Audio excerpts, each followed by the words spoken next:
agora vamos tentar entender um pouco da evolução da moca e de onde vieram essas características tão próprias dos moquenses.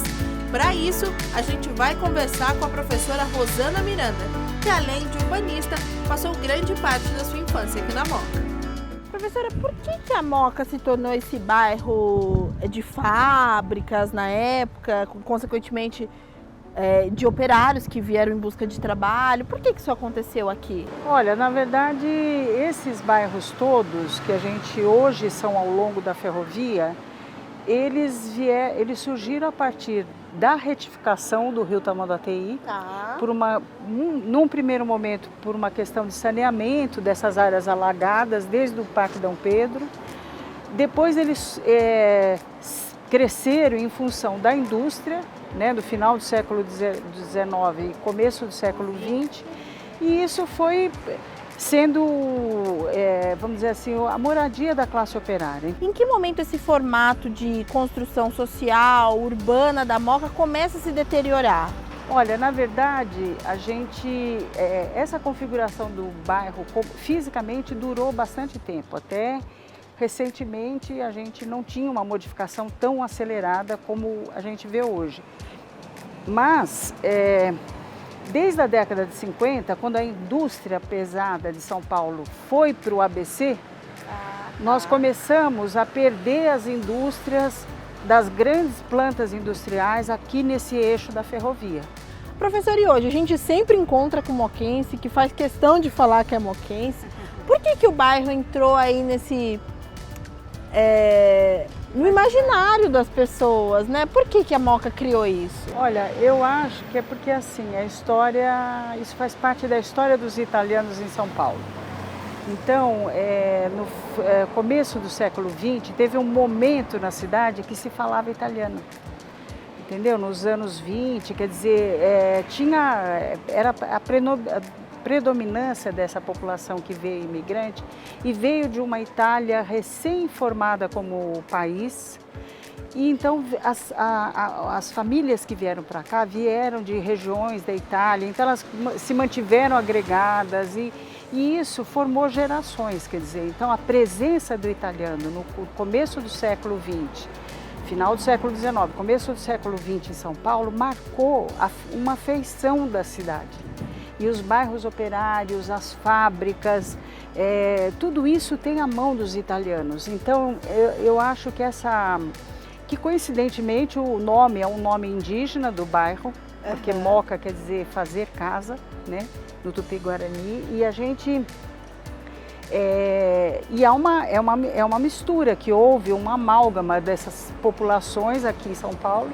E eu acho que tem essas tradições que foram se mantendo, as festas, em toda essa região aqui, se manteve essa característica da presença da cultura italiana. Então, e eu acho que isso acabou, a Moca sendo um pouco a marca dessa mistura de culturas que se deu na cidade de São Paulo.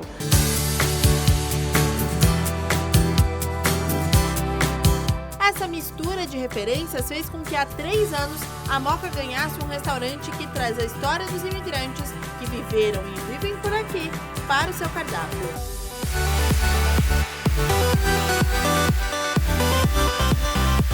Gente, eu tô aqui com o Thiago, que é gerente da hospedaria. Tudo bem? E a Moca tem uma tradição gastronômica de comida, mas a hospedaria tem uma coisa diferente que é muito legal. Qual que é a pegada aqui do cardápio que diferencia o restaurante dos outros? A nossa pegada hoje é uma pegada comida caseira paulista, uma comida que os imigrantes trouxeram aqui para São Paulo, melhor dizendo. E o Felipe Zanotto, que é o sócio proprietário da casa, ele sempre teve a intenção de valorizar isso. O pouco que eles trouxeram dividiam entre si no começo da década. Então, um exemplo é o nosso risoto imigrante, que é um prato clássico da casa de quando inaugurou. E é um pouco de cada coisa que os italianos tinham na época. Então, arroz agulhinha, os legumes que tinham na geladeira. Então, esse é o nosso diferencial hoje. focar no simples, mas no simples gostoso. O que tem de tão diferente nesse bairro que todo mundo que mora na Moca fala, eu sou da Moca? Eu acho que as pessoas, é como se fosse um bairro de interior. As pessoas acabam se conhecendo e fidelizando aquilo que é bom no lugar. Então esse é o diferencial, os galpões, essa coisa antiga, essa coisa que falta a gente ainda revitalizar muito. Isso é o básico do moquense. Agora, gente, vamos provar esse risoto?